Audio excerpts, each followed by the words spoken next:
하나님의 법궤가 벳세메스에서 기란 여아름으로 옮겨진 지 20년이 지났습니다. 이스라엘은 지난 20년 동안 계속해서 블레셋의 압제를 받으며 고통과 슬픔 가운데 비참하게 살아왔습니다. 이스라엘 역사에는 안 나오지만 에레미야서를 보면 그 실로에 있는 성막이 불탔다는 것을 알 수 있습니다. 실로의 성막은 불탔고 하나님의 법궤는 기란 여아림의 방치에 둔 채 성막을 재건하고 법궤를 실로로 옮길 생각을 전혀 안 한 채 이스라엘 백성은 아니라고 태만하게 살아왔습니다. 아니라고 태만하게 사는 것은 인간의 본성인지라 하나님의 은혜가 부어지지 않으면 세상의 모든 사람들은 다들 태만하고 안일하게 살게 되어 있습니다. 은혜를 받으면 활력 있고 생기 넘치고 그리고 성령의 인도하심이 예민하게 살지만 은혜가 없고 은혜가 부어지지 않으면 하나님 백성들도 활력과 생기를 잃어버린 채 무기력하고 무능력하고 태만하고 안일하게 사는 법입니다. 여러분 어떻습니까? 여러분은 활력과 생기가 넘치며 살고 있습니까? 그렇다면 여러분은 은혜 가운데 살고 있는 사람이 분명하고 없이 그냥 태만하고 안일하게 살고 있고 무기력하고 무능력하게 살고 있고 목표의식도 없이 계획도 없이 그리고 뭔가 실천 의지도 없이 그저 얼굴에 그늘이 드리워진 채 여러분이 살고 있다면 여러분은 은혜 없이 살고 있는 것이라 할 수 있습니다. 은혜가 임하여 추운 겨울이지만 활력과 생기가 넘친 채 또 살아갈 수 있기를 바랍니다. 20년 전 블레셋과의 전쟁에서 2번 패한 이후 이스라엘 백성들은 조금도 바뀐 것이 없이 여전히 하나님도 섬기고 우상들도 섬기면서 양다리를 걸친 채 살아왔습니다. 이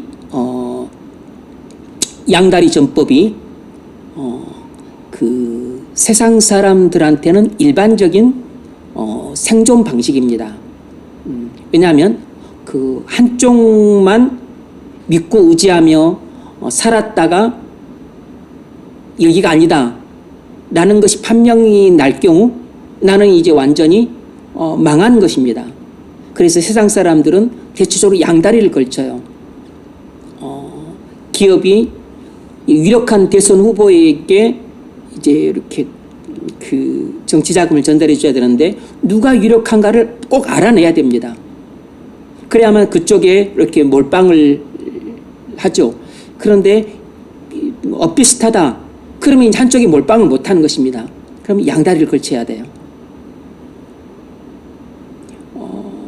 기업에서도 직장에서도 뭐 이렇게 줄을 대야만 또 이렇게 보다 그 승진이 용이하고 또 생존이 가능한 경우들이 있습니다. 어느 쪽에다가 줄을 댈 건가? 뭐 사장님인가? 아니면 뭐 또 뭐 부장님 거기 부사장인가? 아니면 전문가 상무인가? 그럴 때 확실하게 한쪽 다리도 딱 이쪽에다 걸쳐두지만 또 이쪽도 무슨 일이 생길지 모르니까 나중을 위해서 은밀하게 보이지 않게 또 이쪽에도 다리 하나를 살짝 거쳐둬야지 안전한 마음이 듭니다. 왜냐하면 이건 이제 눈에 그 보험인 거죠. 보험. 다리를 걸쳐두는 것은 보험인데 한쪽은 확실하게 보험을 들고 이쪽도 어찌 될지 모르니까 확실하다고 생각되지만 나중에 어찌 될지 모르니까 이쪽도 은근슬쩍 다리 하나를 걸쳐둬서 이제 조금이라도 조금 그 어느 정도 보장을 해둬야 되는 것입니다. 이쪽도 안전보험을 들으는 거죠. 이쪽이 제1보험이고 이쪽이 제2보험이에요. 그래서 세상 사람들의 일반적인 생존 방식은 양다리 전법입니다. 그런데 하나님 백성들도 이런 경향이 나타나는 것은 세상 사람들의 생존 수법을 배운 것입니다. 전혀 신앙적이 아닌 거죠. 이스라엘 백성들은 두 번의 큰 패배를 뼈저리게 경험했지만 하나도 배운 게 없었습니다. 헤겔은 이런 유명한 말을 한 적이 있죠. 인간은 역사를 통해서 배우지 못한다는 것을 역사를 통해서 배울 수 있다. 뭐 이런 아리까리한 말을 한 적이 있는데 이건 아주 유명한 명언입니다. 그런 것처럼 이스라엘 백성들은 블레셋과의 두 번의 큰 전투에서 홈리와 비나스가 죽고 그리고 엘리제 사장도 그 결과로 죽고 또 비나스의 아들 또 부인도 죽고 하나님의 법궤도 빼앗기고 3만 명이 전사하는 그 참극을 경험하기까지 했음에도 불구하고 이스라엘은 이 두 번의 그 스라린 전쟁을 통해서 놀랍게도 배운 게 하나도 없었습니다. 여러분이 무슨 그 고난을 크게 겪고 그리고 무슨 실패를 크게 하고 나면 내가 이 일을 통해서 엄청난 교훈을 내가 깨달았다. 내가 이제 마음을 새롭게 하고 내가 결심을 하고 이제는 내가 과거처럼 안 살아야 되겠다. 이렇게 내가 마음을 다졌다. 고 느끼지만 하루가 지나고 또 한 주가 지나면 이 팽팽했던 고무줄이 느슨해지는 것처럼 당겼던 용수철이 또 질질 늘어나는 것처럼 이게 마음이 이완이 되면서 어느덧 한 주가 지나고 또 두 주가 지나면 슬금슬금 제자리로 돌아가고 한 달 정도가 지나면 언제 그랬냐는 듯이 다시 옛 습관으로 돌아가는 경우가 허다합니다.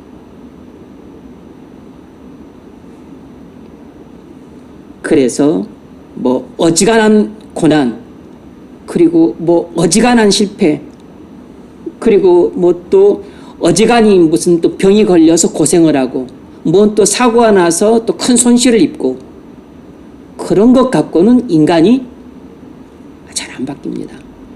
바뀔 것 같은데 안 바뀝니다.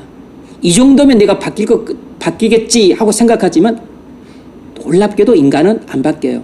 왜냐하면 우리의 본성이 그렇게 강하기 때문입니다. 우리의 죄성이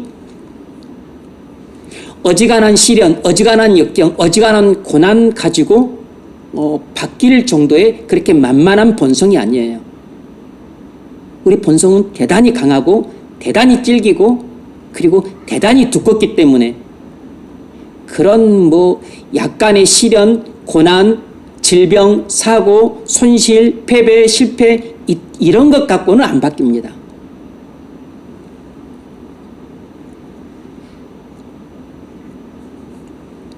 당시 이스라엘은 모든 게 비정상이었습니다.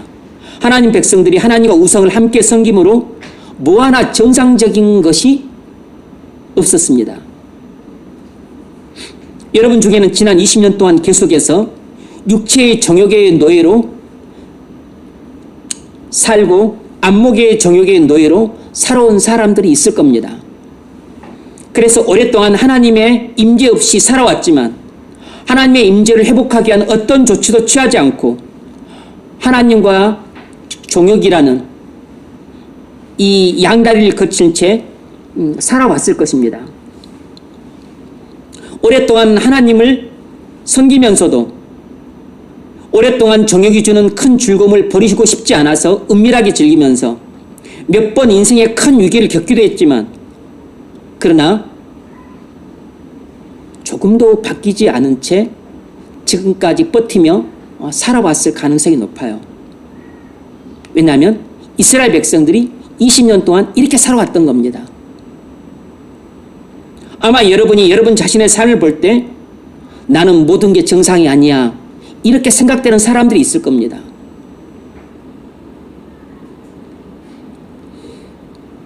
그럼에도 불구하고 하나님만 사랑하지도 못하고 그렇다고 하나님을 버리고 내 자신의 정욕만 쫓아갈 수도 없어서 어정쩡하게 하나님 쪽에 오른쪽 다리 그리고 내 정욕에는 왼쪽 다리 이렇게 걸친 채 살고 있는 사람들이 많습니다. 이스라엘 백성들이 이런 상태에 살고 있었어요. 바로 오늘 말씀은 이런 사람들을 위해 주신 말씀입니다. 실로의 성막이 재건되고 그 안에 법궤가 안치되어서 하나님의 영광의 구름이 떠 있어야만 그게 정상이에요. 그것이 이스라엘 백성들이 정상적으로 하나님의 통치를 받는 안정된 생활을 하고 있다는 증거입니다. 하나님의 영광의 구름이 성막 위에 떠서 하나님이 말씀하시면 순종하는 이런 삶, 이렇게 은혜로운 신정 정치 아래 있을 때가 이스라엘 백성들에게 가장 안정된 삶의 형태인데 이것이 정상적인 것이에요. 그런데 지금 실로에는 성막도 없고 법궤는 기란 여아림 아미나다 집에 안치되어 있고, 그러니까 모든 게 다 틀어져 있는 것입니다. 있어야 할 곳에 있어야 할 것이 있지 않는 비정상적인 상태인 것이에요.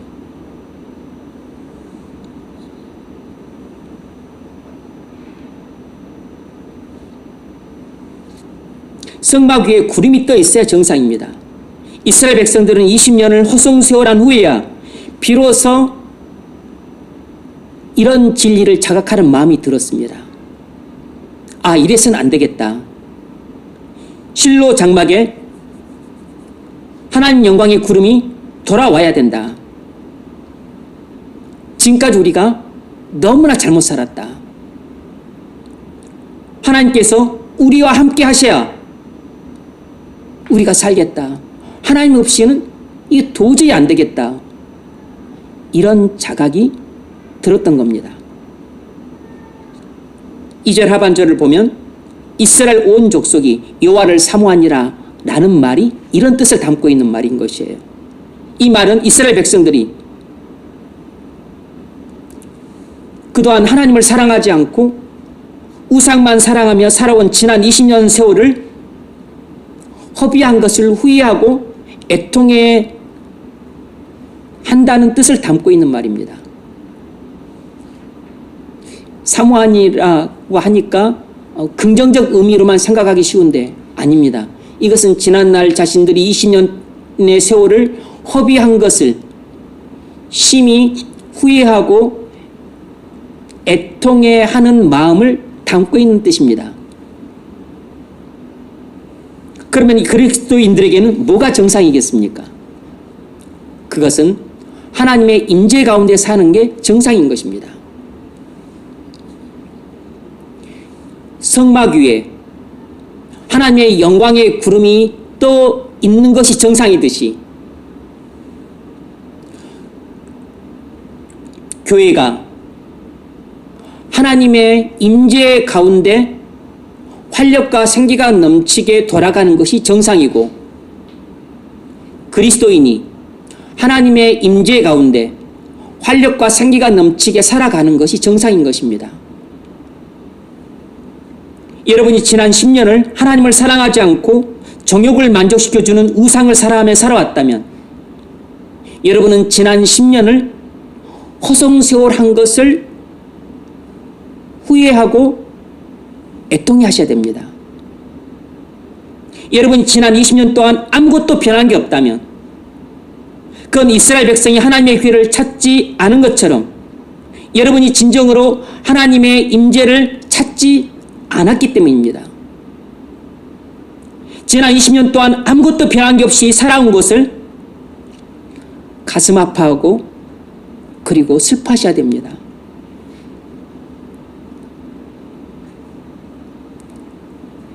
여러분이 20살이었다면 20년이 지났으면 벌써 40살입니다. 15살이었다면 35살이에요. 20년이 지났으니까 너무 늦은 것 아닌가? 라고 생각하기 쉬운데 늦지 않았습니다. 20년이라는 시간이 짧지 않고 상당히 긴 세월인 것은 사실이지만 그래도 20년 세월이 지났다 할지라도 그건 늦지 않은 것입니다. 하나님 앞에서 너무 늦었다고 말할 수 있는 시간은 없습니다. 하나님께는 마지막 1분이라도 가능성이 있는 시간이에요. 아, 이렇게 살아서는 안 되겠다. 하나님의 임시 없이 사는 것은 사는 게 아니다. 하나님과 교제도 못하고 동행도 못하고 사는 건 죽는 것만 못하다. 난 차라리 죽는 한이 있어도 하나님과 함께하는 삶을 살아야겠다. 이런 자각이 들어야 됩니다. 이렇게 정상으로 회복되기를 사모하는 마음이 간절할 때 그때 비로소 여러분 귀에 하나님 말씀이 들리기 시작합니다. 이스라엘 백성에게 이렇게 정상으로 회복되기를 사모하는 마음이 간절할 때 그때 비로소 나이 32살이었던 사무엘이 전한 하나님 말씀이 이스라엘 백성들 귀에 들리기 시작했어요. 여러분이 이렇게 정상으로 회복되기를 사모하는 마음이 간절할 때 그동안 통 안 들리던 설교가 여러분 귀에 들리는 것입니다. 여러분에게 이렇게 하나님과 그 관계가 회복되기를 사모하는 마음이 간절하지 않으면 그냥 설교를 들으면 그냥 시동 자장가로 들립니다. 아니면 그냥 설교가 너무 지루하게 들려요. 아니면 설교를 듣는데 막 짜증이 납니다. 아니면 설교를 듣는데 막 귀에 너무 거슬려요. 그러면서 목사를 탓하고 또 설교 내용을 탓합니다. 물론 목사나 설교 내용이 조금 제가 잘못했을 수도 있고 아니면 또 좀 강한 내용일 수도 있지만 대부분 문제는 본인 마음이 문제인 겁니다.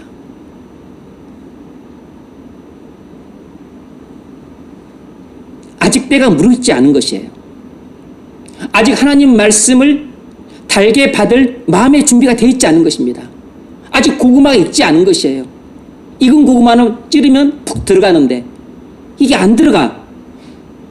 아직 지금 하나님 말씀을 받을 마음의 준비가 안 되어 있는 것입니다. 여러분이 이렇게 정상으로 회복되기를 사모하는 마음이 간절할 때 성경을 읽으면 성경 말씀이 달게 읽혀져요. 이렇게 사모하는 마음이 간절할 때 기도를 하면 또 기도가 간절하게 됩니다. 우리 마음 상태에 따라서 성경도 달게 느껴질 때가 있고 또 쓰게 느껴질 때가 있어요. 또 우리 마음 상태에 따라서 기도의 문이 열릴 때가 있고 아니면 또 기도가 안 되고 막힐 때가 있어요. 그래서 우리 마음속에 그 하나님을 사랑하는 마음이 넘치고 그리고 이 깨어진 관계가 회복되기를 사모하는 마음이 간절하면 우리는 말씀을 들어도 달게 듣고 성경을 읽어도 하나님 음성이 들리고 기도를 할 때도 간절하게 기도가 되고 찬송을 할 때도 마음문이 열리고 뭘 해도 은혜를 받기 쉬워요. 블레셋이 20년 동안 이스라엘을 철병거로 위협하고 뛰어난 정치 조직과 그리고 강한 힘으로 공격하고 지배해 왔습니다. 그런데 이스라엘은 12지파가 따로 놀았어요. 블레셋이 유다 변경을 침략하면 이 12지파가 힘을 합쳐서 같이 대항을 해야 되는데 그렇게 안 하고 그냥 유다 지파 혼자서만 싸우도록 내버려두고 나머지 지파들은 수수방관했습니다. 이스라엘 12지파가 하나가 안 되고 단합이 안 됐어요. 그렇다면 일반적으로 지도자라면 어떻게 해야 됩니까? 백성들이 하나가 되고 단합이 될 수 있는 정책을 펼쳐야 되고 이 철병거라고 하는 강력한 무기, 오늘날로 치자면 ICBM 정도에 해당되는 그러니까 이 전쟁의 승패를 좌우할 수 있는 관건이 되는 그런 무기이기 때문에 이 철병거를 어떻게 막을 것인가 그 연구를 해야 되는데 이것이 일반적인 일인 거죠. 그러나 사무엘은 전혀 그렇지 않았습니다. 사무엘은 이스라엘 백성들을 어떻게 그 하나가 되게 하고 어떻게 단합을 시킬 것인가 그런 궁리를 하지 않았습니다. 그리고 그런 전책들을 발표하지 않았어요. 어떻게 그 국방을 튼튼히 해서 그 블레셋의 강력한 무기인 이 철병거, ICBM 같은 그런 그 철병거를 어떻게 맞서 싸울 것인가, 그런 그 방법들을 연구하지 않았습니다. 그러니까 이 사무엘이라고 하는 이스라엘 지도자는 이성적이고 합리적인 사고를 하는 사람이 아니었어요. 사무엘은 그 학문적이고 이 과학적인 자세로 그 나라를 통치하지 않았습니다. 이 뛰어난 하나님의 사람이었던 사무엘은 어떤 정치적이고 그 외교적인 방법으로 해결책을 찾으려고 그렇게 동분서주하지도 않았습니다.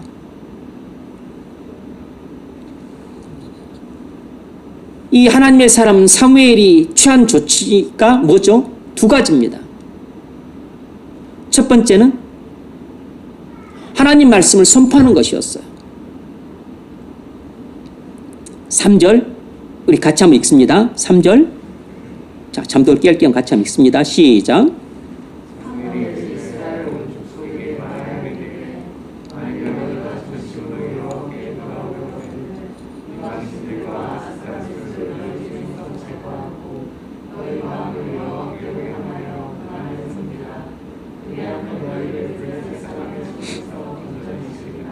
아멘. 사무엘이 이스라엘 백성들에게 전한 말은 이것입니다.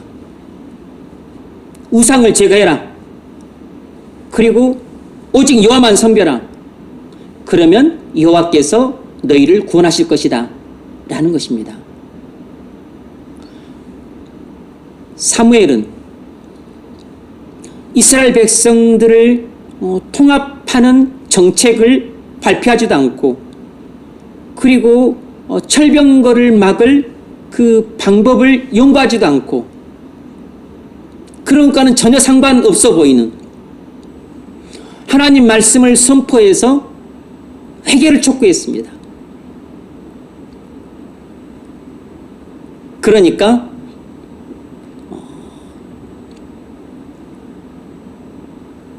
이스라엘 백성들을 12지파를 하나 되게 하고 그리고 블레셋의 철병거를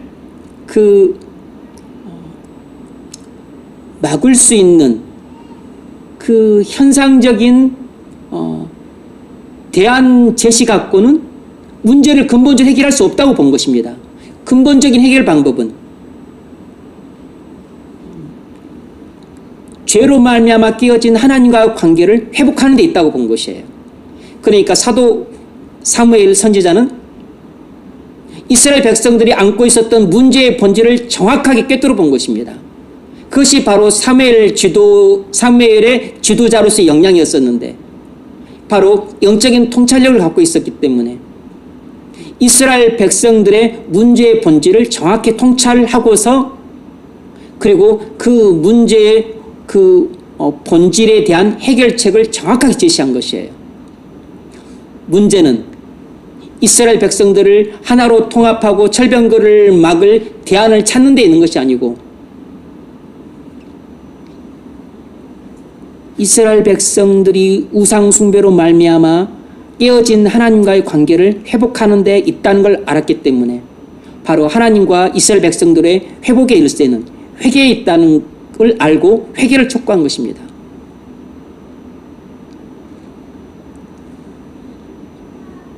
여러분이 오랫동안 신앙생활을 해왔음에도 불구하고 20년 넘게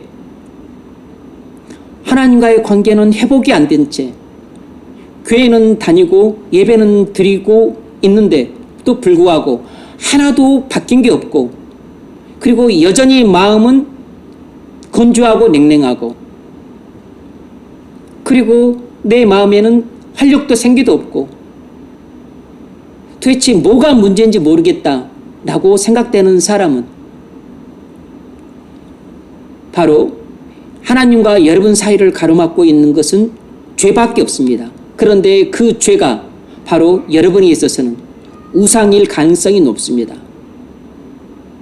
하나님을 사랑하지 않는 것은 아니지만, 그러나 겉으로는 하나님을 사랑한 것 같지만 실제 내가 속으로는 하나님보다 내가 더 즐거워하는 대상이 있고, 그리고 더 좋아하는 대상이 있고, 그리고 더 사랑하는 대상이 있어서 내가 하나님께도 한 다리를 걸치고, 그리고 내 정욕을 만족시키는 대상에게도 한 다리를 걸친 채 이렇게 두 남편을 섬기는 여자처럼 이렇게 영적인 간음을 행하고 있는, 우상을 섬기고 있는 죄가 하나님과 여러분 사이에 골을 내고 있기 때문인 것입니다.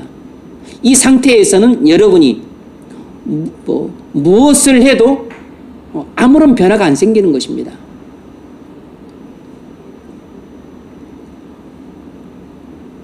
이 상태를 내버려 둔 채 그저 성경을 읽어도 눈에 안 들어오고, 기도를 해도 기도가 막혀서 기도도 잘 안 나오고, 예배를 드려도 마음에 은혜가 임하지 않고, 왜냐하면 이 우상을 버릴 마음이 없는 것입니다. 이 우상을 끊어버리고 우상을 제거하고서 온전히 하나님만 사랑하고 싶은 마음이 없는 것이에요. 우리가 우상을 버리지 못하는 이유는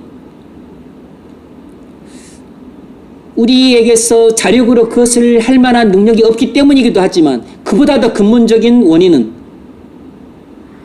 내가 우상을 버리고 싶은 마음이 없는 것입니다. 왜냐하면 우상이 내게 즐거움과 기쁨과 만족과 자극과 그리고 쾌락을 주기 때문에, 하나님이 주는 것과는 달리 하나님이 줄 수 없는 것을 이 우상이 내게 주기 때문에 이 우상을 내가 버리고 싶은 마음이 없는 것이에요.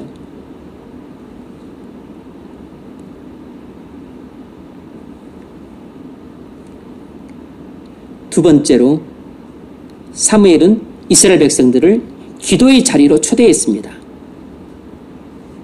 5절, 온 이스라엘은 미스바로 모이라. 내가 너희를 위하여 여호와께 기도하리라. 이스라엘 모든 백성들을 미스바로 소환했습니다. 미스바로 소집했어요. 온 이스라엘 족속은 미스바로 모이라. 내가 너희를 위하여 기도하리라. 미스바에 모여서 나도 기도하고 너희도 기도하자라고 말한 것입니다. 무엇을 위해 기도하자는 거죠?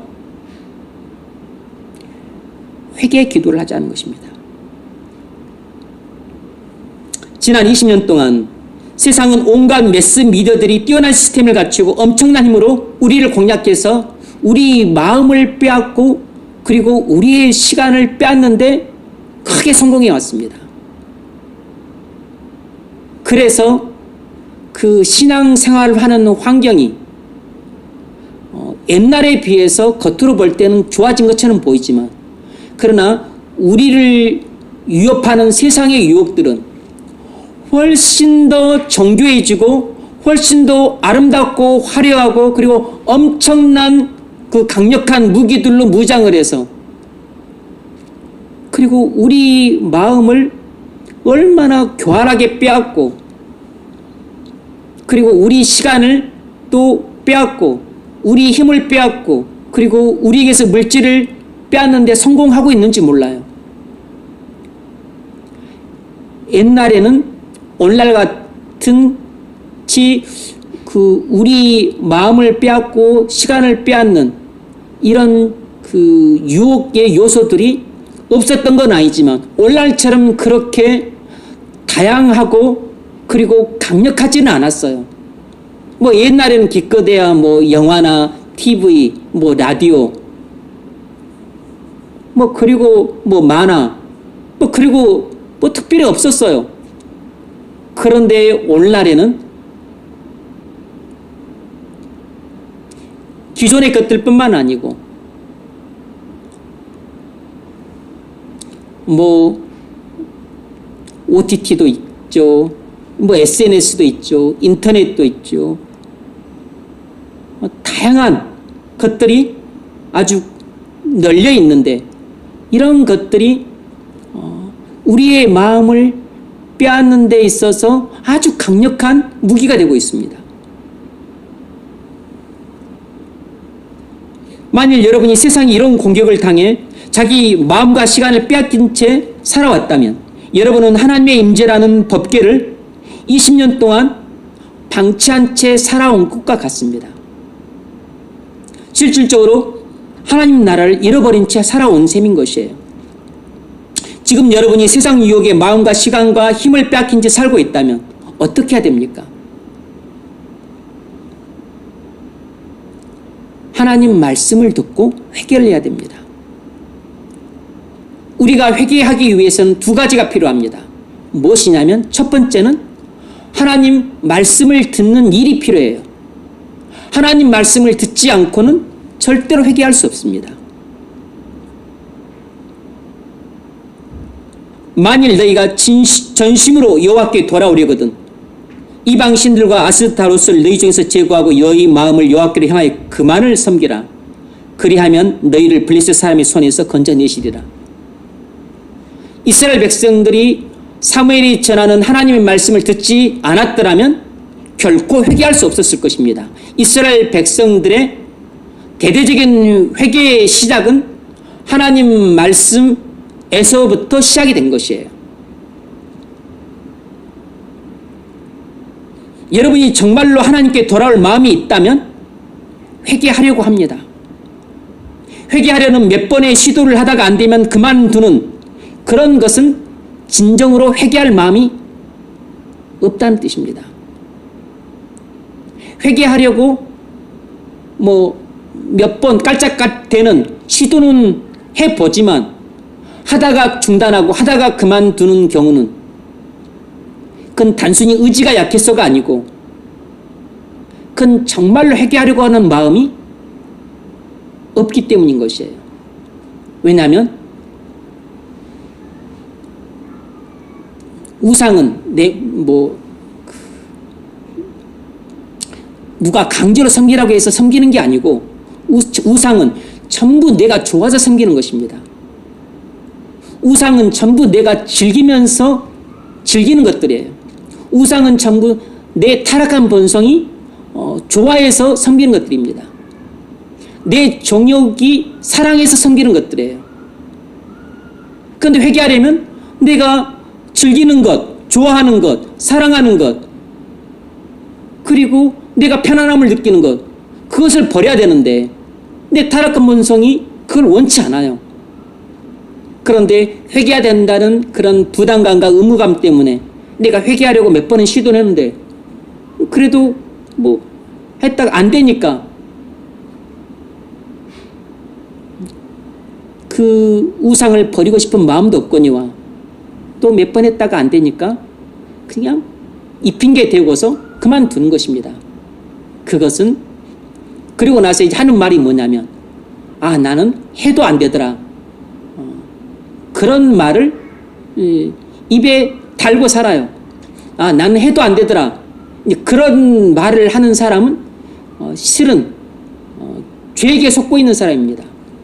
자신을 속이고 있는 사람이에요. 그건 그 사단에게 완전히 기만당하고 있는 사람들인 겁니다. 그래서 해도 안 된다. 나는 그 말은 진실이 아니에요. 사실이 아니라고. 그냥 몇 번 깔짝대는 시도는 해봤겠지만 그건 진짜 해본 게 아니에요. 물론 뭐 서너 번 또 대여섯 번 했을 수 있지만 그건 하다가 그만둔 것은 진짜로 한 게 아니라고.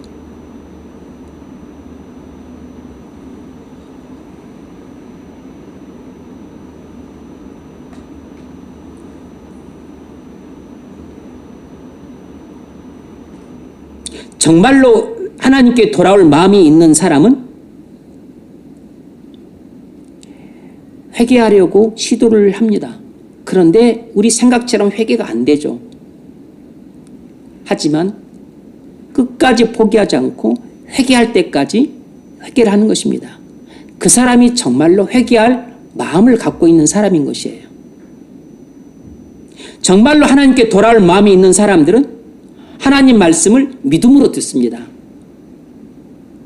그러므로 회개할 수 있다고 믿어요. 그리고 반드시 죽는 한이 있더라도 회개를 해야 되겠다고 생각합니다. 그래서 그 믿음을 갖고 하나님께 나아가면 그 믿음을 통해서 성령이 역사하시기 때문에 그리스도의 십자가의 은혜를 믿고 그리고 성령께서 그의 믿음을 통해 역사하셔서 회개케 하시는 것입니다.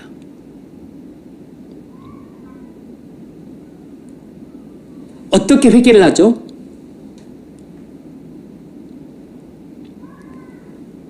회개는 크게 두 가지입니다. 첫 번째는 우상을 제거해야 돼요. 불필요하게 여러분 마음을 빼앗고 여러분 시간을 빼앗는 것들을 찾아서 잘라내야 됩니다.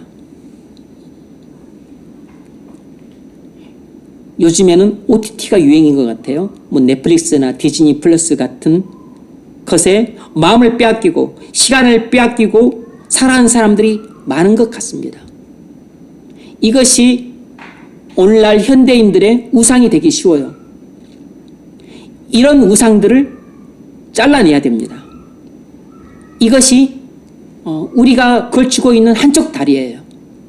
우리가 세상의 즐거움들, 세상의 유혹들에 탁 하니 걸쳐놓고 있는 한쪽 다리입니다. 이것이 우리 인생의 낙이고 내 육체의 즐거움이고 그리고 내가 피로를 풀고 마음의 안정을 얻는 통로예요. 이 다리를 잘라내야 됩니다. 이 세상의 유혹에 빠지는 다리, 이 세상의 즐거움을 향해서 걸어가는 이 다리를 잘라내야 된다고. 엄청나게 재미있는 영화나 드라마로 우리의 안목의 정욕을 자극해서 안목의 정욕이 우리에게 왕노타는 통로로 이용해 왔습니다. 그러니까 우리가 TV나 이런 OTT를 보면서 시간을 보내고 있다면 우린 세상의 유혹에 넘어가 안목의 정욕에 우리 마음을 뺏긴 것이에요. 여러분의 마음과 시간을 빼앗는 이런 우상들을 제거하셔야 됩니다. 당연히 우리가 결심한다고 해서 제거되는 게 아니고 우리가 마음속에 그런 믿음이 생길 때 그리고 믿음을 따라 순종하려고 할 때 성령께서 우리 믿음을 통해 역사하심으로써 우리 힘으로는 제거할 수 없는 우상들을 성령께서 우리 안에서 능력 있게 역사를 하시면 내 힘으로는 도저히 못 끊을 것 같던 그런 그 우상들을 성령의 힘으로는 얼마든지 그것을 잘라낼 수 있습니다.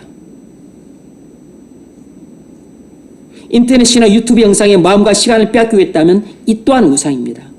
유익한 정보나 다양한 볼거리를 제공해줘서 우리 호기심과 욕구들을 만족시켜주죠. 이 또한 안목의 정욕을 자극해서 우리 마음과 몸을 빼앗고 있는 우상들입니다. 우리가 이런 미디어들의 우리 마음과 시간을 빼앗기고 있다면 나중엔 결국 우리 모든 것을 다 빼앗기고 맙니다. 그리고 하나님께는 드릴 것이 없기 때문에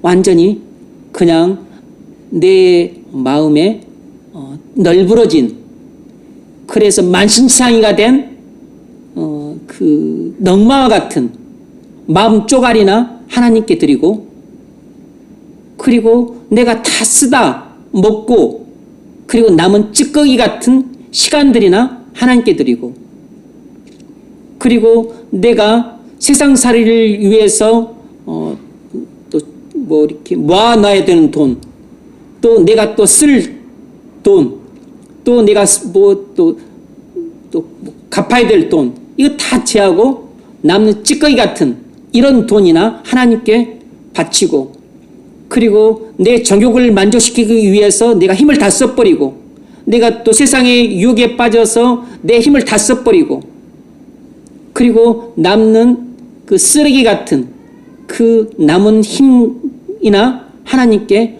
바치는 꼴이 되고 마는 것입니다. 하나님은 쓰레기나 받아먹고 찌꺼기만 하나님께 드리는 것이에요. 우상을 섬기면 결국 하나님은 이렇게 될 수밖에 없어요. 왜냐하면 우상을 섬기게 되면 실질적으로 우리는 하나님을 사랑하지 않는 건 아니지만 하나님보다는 우상을 더 많이 사랑하게 되어 있습니다. 그리고 우상을 섬기면 우리는 필연적으로 우상을 마음속으로는 더 중히 여기고 하나님을 경히 여기게 되어 있어요. 이스라엘 백성들이 그렇게 하나님의 법궤를 신주단지 여기듯이 귀중히 여겨가지고 전쟁터에 갖고 나왔다가 빼앗겨버리고 참패하는 비극을 겪었어요. 베스메스로 돌아왔는데 들여다봤다고 또 70명이 죽었습니다. 그리고 법궤가 블레셋 땅에 있었을 때는 또 페스트로 블레셋 백성들 쳐서 또 많이 죽였습니다. 그래서 하나님은 너무 까탈스럽다. 하나님은 너무 까다롭다. 하나님을 도대체 어떻게 대해야 되느냐. 하나님이 잘못됐다간 이거 완전히 재앙으로 죽게 생겼다. 하나님은 너무 예민하다. 이거 대충 섬겨가지고 다가는 우리 다 죽게 생겼다. 하나님 가까이 못하겠다. 하나님을 내버려뒀습니다. 그냥 본체만 취하고 아예 그냥 관심도 않고 방치해둬 버렸어요.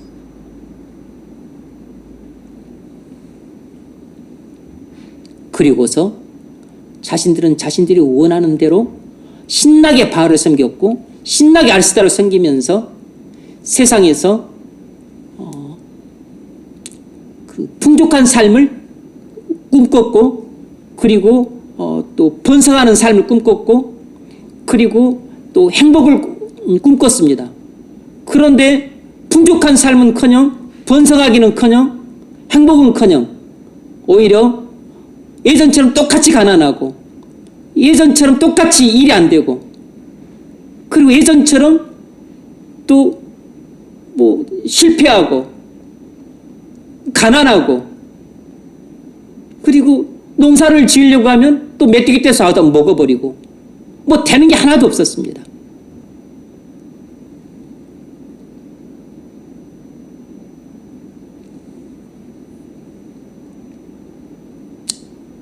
왜 하나님의 법궤를 20년 동안이나 이틀을 방치해 둔 게 아닙니다.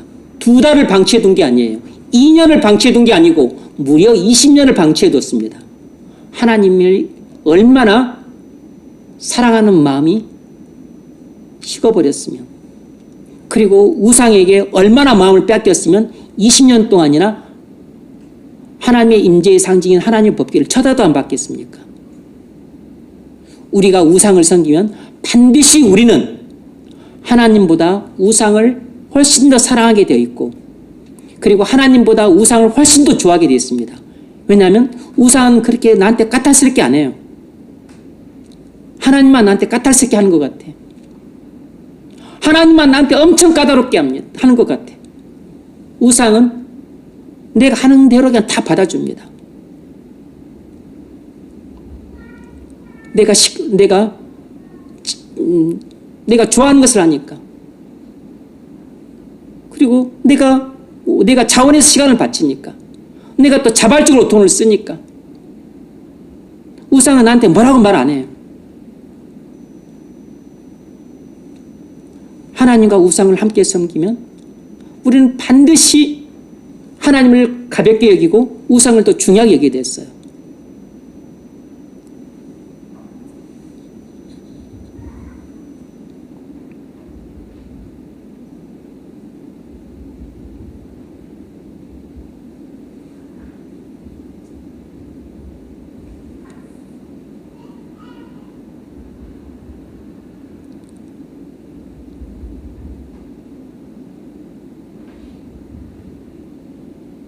하루 이틀이 아니고 한두 달이 아니고 1년, 2년이 아니고 10년, 20년 동안 이렇게 우상 섬기는 일은 끊임없이 진행이 되는 것입니다. 바로 이런 삶이 하나님과 우상들을 함께 섬기는 신앙생활이에요.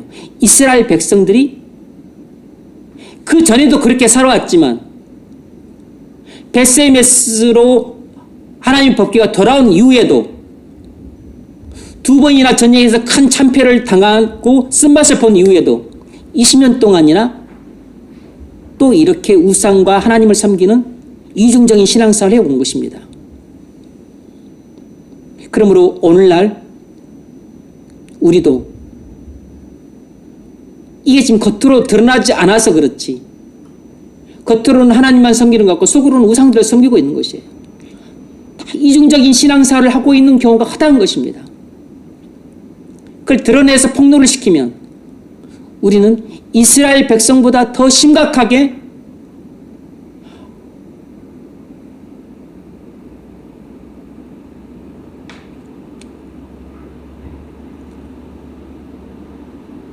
바알이라고 하는 돈을 더 섬기고 있는 사람도 있고 아스다롯이라고 하는 그런 쾌락을 훨씬 더 즐기고 있는 경우가 허다할 겁니다. 성도가 양다리를 걸치고 살고 있는 것입니다. 이것이 남들의 문제가 아니고 나의 문제인 것이에요. 그래서 양다리 중 한 다리를 잘라내야 돼요.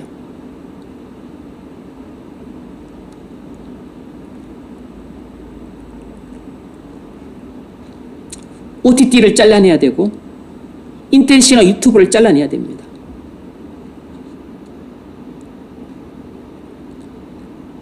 세상의 유혹을 잘라내야 돼요. 육체의 쾌락에 걸쳐둔 내 다리를 잘라내야 됩니다. 정말 하나님께 돌아오자 한다면 하나님이 미워하시는 우상을 반드시 제거해야 합니다. 그리스도인들은 하나님이 미워하시는 우상들을 과감히 잘라낼 수 있는 사람들이에요. 하나님이 미워하시는 것인 줄 알면서도 자르지 못하고 계속 미적대고 아까워서 못 자른 사람은 사실 하나님께 돌아올 마음이 별로 없는 사람인 것입니다. 그러니까 여전히 겉으로는 하나님도 섬기고 그리고 속으로는 은밀하게 우상도 섬기고 이렇게 이중적인 삶을 지속하고픈 사람인 것이에요.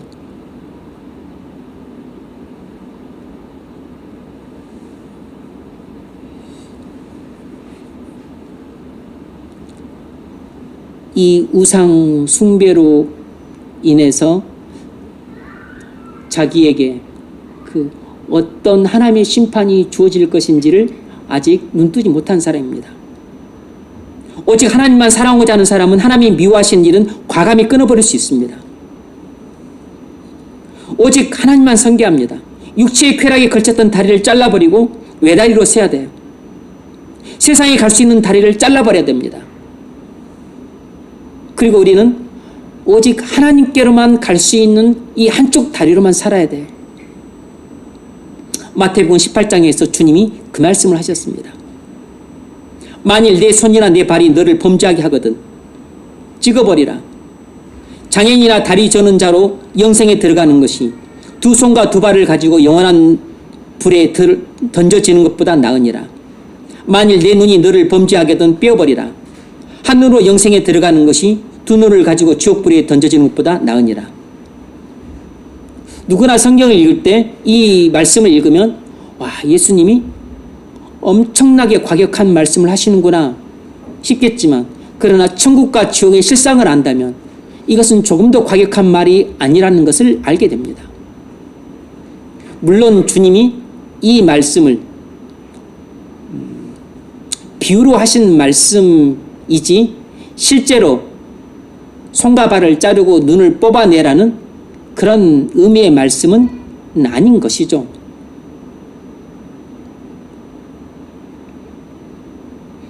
하나님께로만 갈 수 있는 하나의 다리만으로도 하나님은 우리에게 충분히 기쁨과 만족과 행복을 주실 수 있습니다. 그게 믿음이에요. 그리고 그 믿음대로 되는 것입니다. 하나님과 세상의 양다리를 걸치고도 교회 잘 다니고 신앙생활 잘하던데 왜 안 됩니까? 왜 하나님과 세상의 양다리를 걸치고 살면 안 됩니까? 이렇게 반문하는 사람들이 있을 텐데 안 되는 이유는 양다리를 걸치면 반드시 우리 마음은 냉랭해지게 되어 있습니다. 왜냐하면 앞서 말씀드렸던 것처럼 우리가 하나님도 섬기고 우상도 섬기면 우리는 하나님보다 우상을 더 사랑하게 되므로 우리 마음을 우상에게 대부분 빼앗기고 그리고 남은 껍데기 같은 마음만 하나님께 바치는 꼴이 되기 때문에 그 마음이 냉랭할 수밖에 없는 것입니다. 뜨거움은 우상에게 바치고 그리고 식어 빠진 껍데기만 하나님께 바침으로 아주 차가운 마음, 냉랭한 마음만 하나님께 바치게 돼요. 우리 마음이 분산되므로 절반 뜨거움은 우상에게, 절반 뜨거움은 하나님께 바치는 게 아닙니다. 진짜 뜨거운 마음은 내가 좋아하고 즐기고 사랑하고 아끼고 소중히 여기는 우상에게 다 바치고 그리고 껍데기, 짜투리, 찌끄레기만 하나님께 바치는 것이에요. 그래서 그것은 건조하고 냉랭한 것입니다. 그래서 주님이 계시록 3장에서 라오디게아 교회를 이렇게 책망했던 겁니다. 내가 네 행위를 아노니 네가 차지도 아니하고 뜨겁지도 아니하도다. 내가 차든지 뜨겁든지 하기를 원하노라. 내가 이같이 미지근하여 뜨겁지도 아니하고 차지도 아니하니 내 입에서 너를 토하여 버리리라. 왜 라오디게아 교회의 성도들의 그 마음은 이렇게 뜨겁지도 차갑지도 않고 미적지근했을까요? 그들은 마음속으로 우상들을 섬기고 있었기 때문입니다. 그들은 부자라 부유하여 부족한 것이 없다고 하면서 살았지만 그들은 세상에 빠져 살았어요. 우상들을 섬기며 살았습니다. 그들은 물질의 풍요로운 삶에 푹 빠져 살았습니다. 좋은 옷 입고 넓은 집에 살고 그리고 사치스럽게 사는데 그들은 마음을 빼앗겼어요.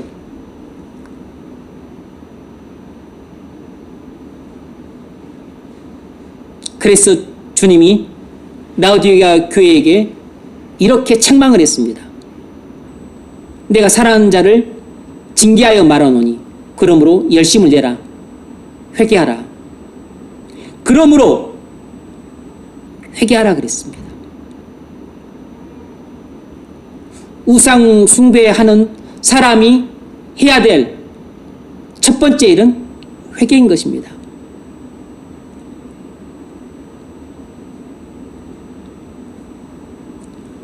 하나님과 우상을 함께 섬기면 절대로 하나님을 뜨겁게 사랑할 수 없습니다. 그럼 불가능해요. 반반이 아니라고요. 진짜 뜨겁고 알맹이 그것은 다 우상에게 바쳐집니다. 껍데기 그리고 짜투리 그리고 쓰다가 남은 것 그것들만 하나님께 바치게 돼요. 그래서 하나님을 사랑하는 마음이 뜨거울 수가 없습니다. 시간도 대부분의 소중한 시간은 우상에게 바치고 나머지 짜투리 시간만 하나님께 바칩니다. 물질도 자기 쓰고 싶은 대로 다 쓰고 그리고 자기 하고 싶은 대로 다 쓰고 이것저것 다 쓰고 나서 하나님께는 짜투리, 찌끄레기 이것들만 바쳐요. 힘도 그렇습니다. 그러니 마음도 냉랭하지만 시간도 냉랭하고 그리고 힘도 냉랭하고 그리고 물질도 냉랭한 것이에요.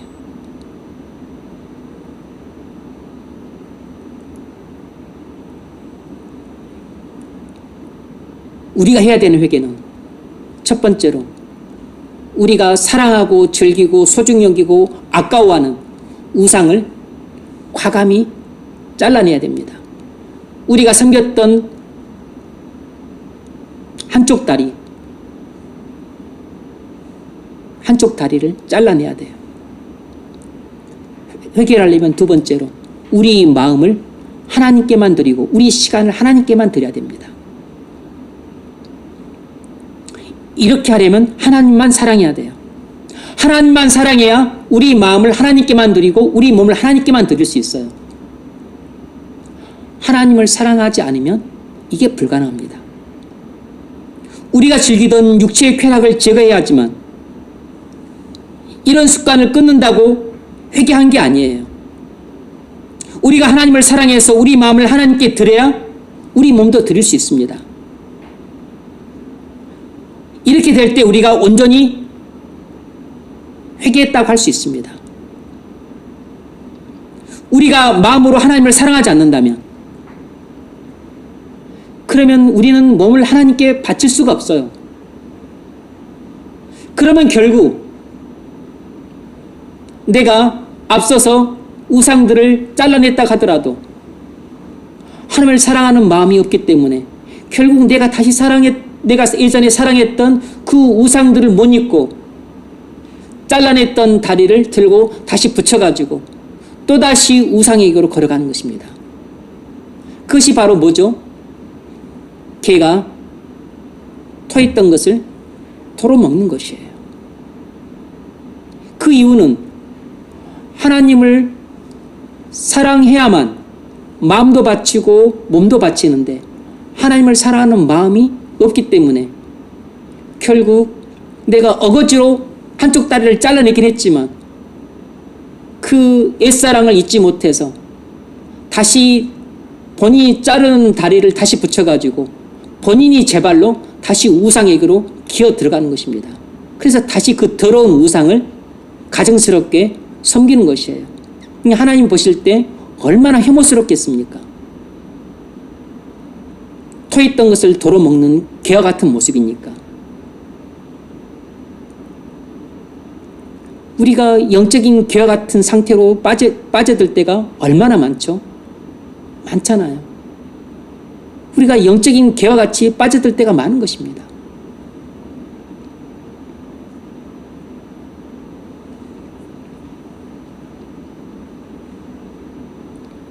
우리는 하나님 말씀을 듣고 죄를 깨달으면 회개할 수 있습니다. 회개의 시작은 말씀에서 시작되는 것이에요. 이스라엘 백성은 사무엘 선지자의 말씀을 듣고 회개를 했습니다. 4절 같이 읽습니다. 시작.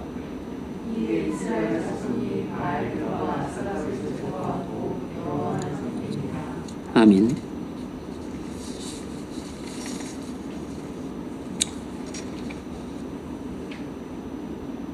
두 번째로 우리가 하나님도 섬기고 우상을 섬기고 있는 상태에 있다면 우리가 해야 될 일은 뭔가? 첫 번째는 하나님 말씀을 듣고 회개하는 것이라 했습니다. 두 번째는 기도하면서 회개하는 것이에요. 아니, 하나님 말씀을 듣고 회개하면 충분하지 또 기도하면서 회개를 해야 됩니까? 그렇습니다. 하나님 말씀만 듣고 한 번 회개하는 것은 충분하지 않아요. 5절, 6절 같이 한번 읽습니다. 시작.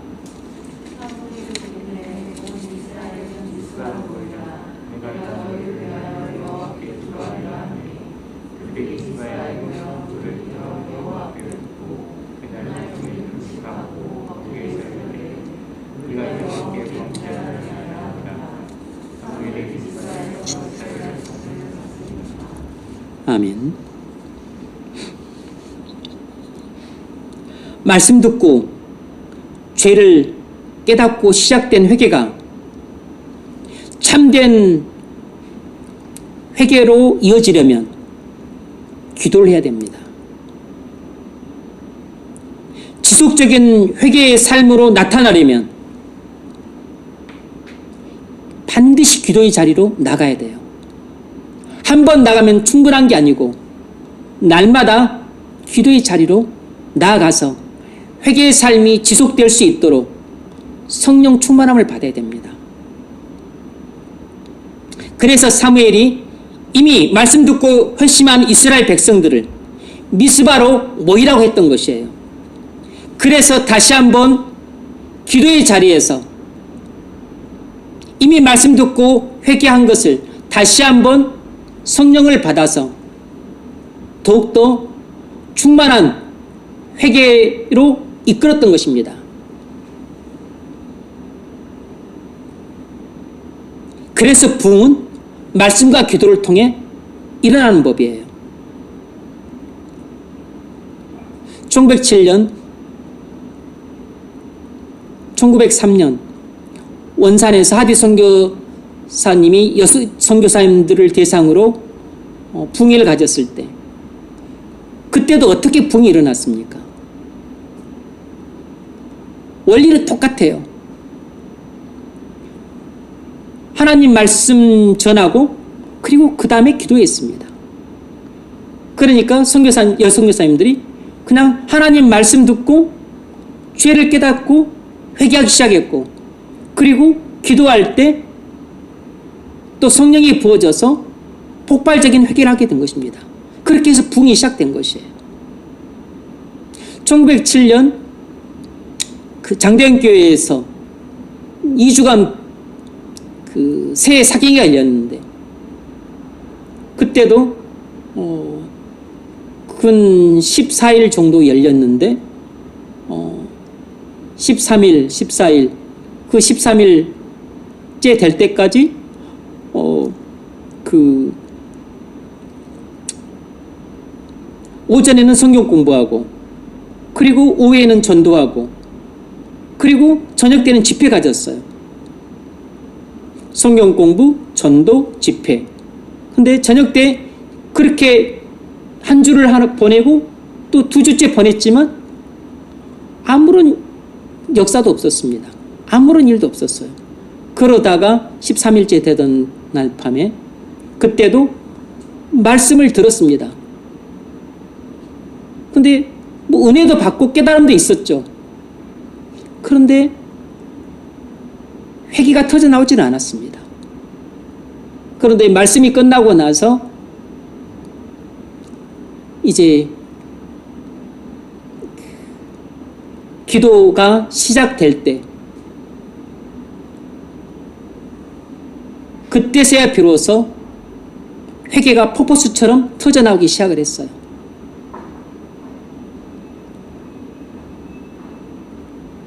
하늘문이 열리면서 성령이 부어진 것입니다. 그래서 대대적인 회개가 일어나면서 부흥이 일어나게 된 것이에요. 그러므로 반드시 우리 기독교의 집회는 꼭 말씀을 먼저 듣고 그 다음에 기도하는 것입니다. 말씀만 듣는 것은 충분하지 않아요. 반드시 기도의 자리로 나가서 기도를 해야 됩니다. 그럴 때 개인에게 회개가 일어나는 것이고 그리고 교회적으로는 부흥이 일어나는 것입니다. 이것이 그냥 영적인 그냥 법칙이에요. 원리라고. 그래서 우리가 수련을 할 때도 그리고 또 어떤 그 집회를 가질 때도 항상 먼저 말씀 선포를 하고 그 다음에 기도 시간을 갖는 것입니다. 사무엘은 이 원리를 잘 알고 있었던 것이에요.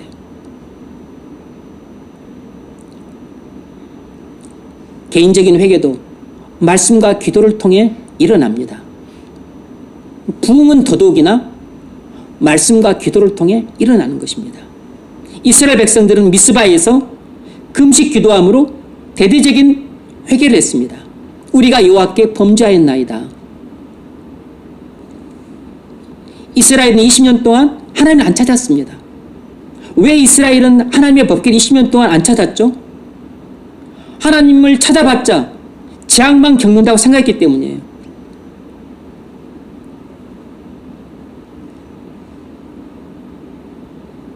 그럼 이스라엘은 20년 동안 하나님 안 찾고 잘 살았습니까? 아닙니다.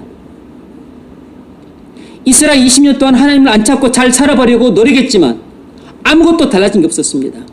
여전히 가난했고, 여전히 하는 일들은 안 됐고, 여전히 블레셋 앞지 아래에서 신음했습니다. 20년 동안 헛수고만 했어요. 아니, 왜 잘 살아보고 노력했는데 마음대로 안 됐죠? 하나님이 복을 안 주셨기 때문입니다.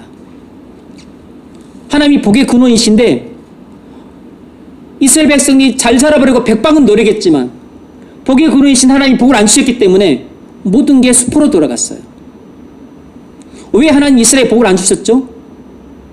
이유는 간단해요. 우상 숭배했기 때문입니다. 하나님이 미워하시는 우상 숭배를 했기 때문이에요. 그래서 진짜 자기들의 그 알맹이 마음은 다 우상에게 바치고 하나님께는 껍데기 같은 마음만 바쳤기 때문에 하나님을 이렇게 소홀히 여기고 멸시 여기는데 어떻게 하나님이 이스라엘 백성들에게 복을 줄 수 있겠어요? 그래서 우상 숭배가 자신들의 모든 노력을 숲으로 만들고 20년을 허송세월하게 보낸 원인인 줄 깨달았기 때문에 비로소 이스라엘 백성들이 회개하기 시작한 것이에요. 그래서 하나님 앞에 나와 울며 통에 자복하며 회개를 한 것입니다. 진정한 회개인 거죠.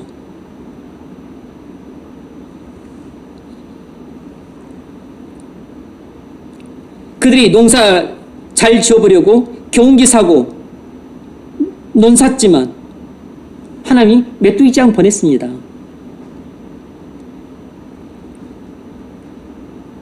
장사해서 돈 벌어보려고 열심히 장사했지만 하나님이 코로나 보내서 졸지에 망하게 했어요. 주식 투자해서 돈 좀 벌어보려고 했는데 주식 폭락해서 자기 집까지 다 팔아야 됐습니다.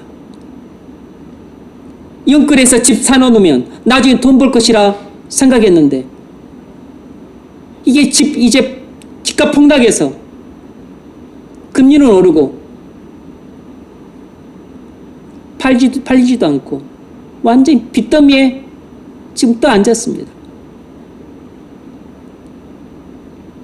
여러분 중에는 오랫동안 우상을 섬기고 있는 사람들이 있을 겁니다. 돈의 마음을 빼앗긴 사람들이 있을 겁니다.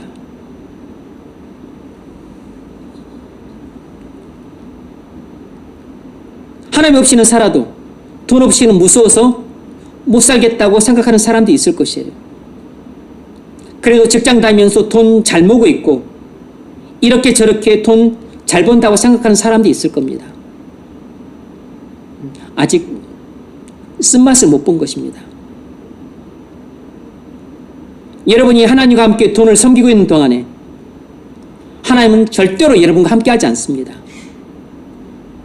돈이라고 하는 그 간부의 품에 안겨 있는 여러분을 거룩하신 하나님께서 안아줄 수가 없어요. 하나님이 여러분과 함께 하지 않으시면 여러분의 재산은 요마입니다. 바람에 날리는 겨 같은 상태에 있는 것이에요. 하나님이 딱 정하신 때가 되면 후 하고 불어버리실 겁니다. 물론 사랑하는 사람에게만 그렇게 하십니다. 사랑하지 않는다면 후 불 수도 있지만 안 불 가능성이 높아요. 그렇게 망하도록 내버려 두시는 것이죠. 그러니까 후 하고 불어도 큰 고난을 당하고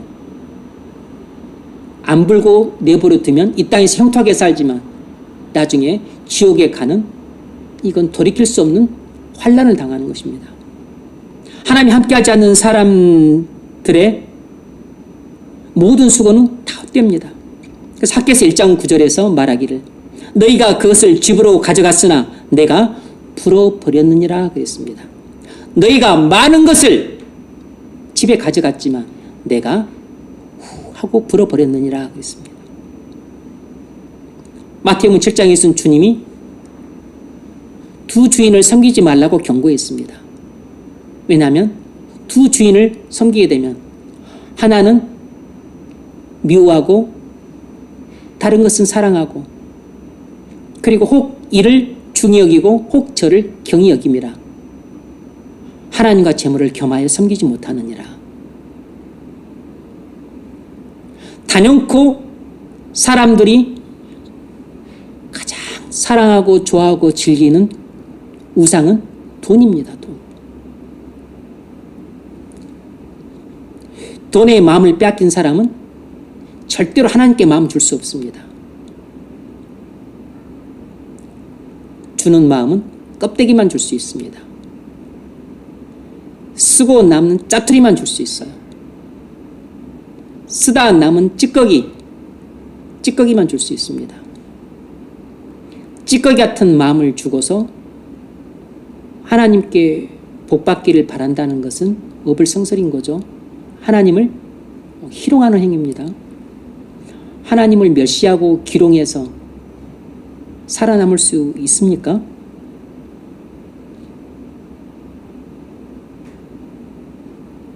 육체의 쾌락에 대한 탐욕은 하나님이 미워하시는 우상입니다. 돈에 대한 탐욕도 하나님이 미워하시는 우상이에요. 지난 20년 동안 여러분이 잘 살아보려고 노력했지만 변한 게 하나도 없다면 그건 확실히 여러분이 마음속으로 남들 모르게 은밀하게 우상을 섬기면서 살아왔기 때문이라는 것을 알아야 됩니다. 여러분이 살 수 있는 길은 회개하는 길밖에 없어요. 회개의 시작은 하나님의 말씀을 듣는 것에 시작됩니다. 오늘 하나님의 말씀을 들었다면 회개를 하십시오. 그리고 회개하기 시작했다면 기도의 자리에 나가서 지속적으로 회개를 하십시오. 한 번 회개했다고 해서 그걸로 끝난 게 아닙니다. 통해 자복하는 참된 회개를 통해서 죄를 버리고 그리고 하나님께 온전히 돌아올 수 있기를 바랍니다. 그래서 우상 숭배로 인해서 깨어진 하나님과의 관계가 여러분의 통해 자복하는 참된 회개를 통해서 온전히 회복되시기를 바랍니다. 그렇게 한 해를 잘 마무리 짓는 유종의 미가 있기를 주의 이름으로 축원합니다. 자비로우신 하나님,